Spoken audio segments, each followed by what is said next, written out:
Ni wazi kwamba CCM hawawezi tena kushindana na sisi. Nani anabisha hilo? Hakuna.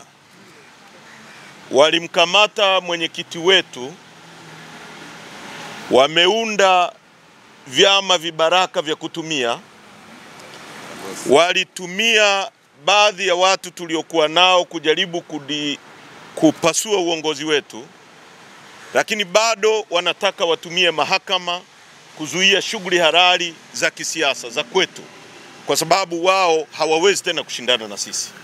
Sasa hiyo ni hatua ya mwisho kabisa ya watu walioshindwa kufanya siasa. Ukweli ni kwamba tunaungwa mkono sana kuliko kipindi chochote, na nyie mnajua.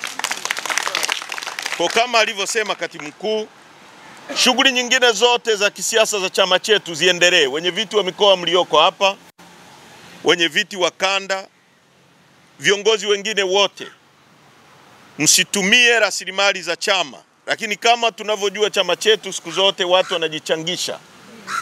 Changieni chama kwa kupitia viongozi, fanyeni vikao, zibeni mapengo, andaeni chama vizuri, na shughuli no reforms no elections ziendelee kwenye vikao na mikutano huko chini, kwa sababu waliozuiliwa kwa sasa ni katibu mkuu na bodi ya wadhamini na kutumia mali za chama. Lakini sisi wengine pia tuta roll out ratiba yetu iendelee kama kawaida tulivyokuwa tunaendelea. Tunataka tukutane nao mtu kwa mtu, wasijifiche nyuma ya mahakama, wasijifiche nyuma ya polisi, wasijifiche nyuma ya jeshi. Waache vyombo vyetu vya ulinzi na usalama na vyombo vya mahakama vitutendee haki wote. Na tunamsihi Jaji Mwanga, hii dunia hivi vitu sio marudio, vimefanyika sana, lakini kwa kawaida haki inashinda. Wasiruhusu mahakama yetu iwe mahakama isiyoaminika, kwa sababu matendo kama haya yanaondoa imani ya watu kwa mahakama. Na they are pushing us too hard. Wanatusukuma sana ili waseme tunafanya contempt, ili waseme tunadharau mahakama. Lakini nataka niwaambie, dunia imetufundisha kwamba inapobidi utadharau na utashindwa kuheshimu kitu ambacho ni dhuluma. Wakoloni walitunga sheria ya kuuza na kununua binadamu. Ilikuwa sheria halali kwa wakoloni. Kama watu wasinge defy hiyo sheria, ingekuwepo mpaka kipindi hiki.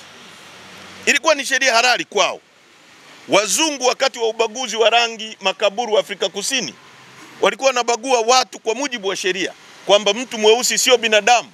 Wakatenga mpaka njia na shule kwamba hizi ni za watu weusi, hizi ni za watu weupe. Na ukivunja, ukienda kwenye shule ya watu weupe au barabara za watu weupe, wewe ni mweusi, umevunja sheria. Kilichofanyika ni nini? Wakina Mandela walidefy hizo sheria mbovu. Na sisi tukifanyiwa kitu ambacho sio halali, nataka niseme tutadefy ili tuandike historia kwamba tulikataa kuonewa katika misingi ambayo ni ya wazi na haki. Kwa hiyo kwa wanachama wetu, chama kiko imara sana, ndio maana wanatuogopa. Na tumewazidi sana. Tumewazidi sana. Na wanachoandaa kama uchaguzi hakiwezi kufanyika bila sisi. Hakuna legitimacy kwenye huo uchaguzi. Haipo. Na dunia inajua. Na ndio maana hata wale vikaragosi walioundwa, shughuli zao zimekuwa ni mbili tu. Wanaita press conference wakiwa wanapokea mwanachadema. Sasa mpaka leo walisema chama kita split. Baraza kuu wameondoka watu 20. Baraza kuu lina watu 453, ni chini ya 0.something%. Mkutano mkuu wenye watu 1190 wameondoka watu 30. Sasa wameshindwa. Na hapa tulipo wanafika mwisho wa njia zao, kwa sababu wamekimbia mpaka mwisho. Kwa hiyo ndugu zangu, tusiogope, tuwe imara. Sisi viongozi tuko imara, na tutazungumza hivi karibuni kwa baadhi ya mambo ambayo yametokea na kuroll out program ambayo inaendelea. Lakini tuna mipango mizuri, na wanachama wetu wale wote mnaotusikia kwa nchi nzima, endeleeni kufanya shughuli za chama. Vikao viendelee. Nafasi za kuzibwa ziendelee. Dodoma wameshafanya na maeneo mengine. Kwingine kote ambako watu hawajakaa vikao kuziba nafasi, wazibe nafasi, chama kiwe full na kirudi kwenye kazi kama ilivyo. Na cha msingi kabisa ni kwamba nchi inatunga mkono. Hata watumishi wa umma wanatunga mkono. Tunaelewana? Kwa sababu na wao wamechoka kuwa kwenye mazingira ya kuonewa na watu ambao wanaharibu nchi yetu. Asanteni sana. Mungu awabariki sana.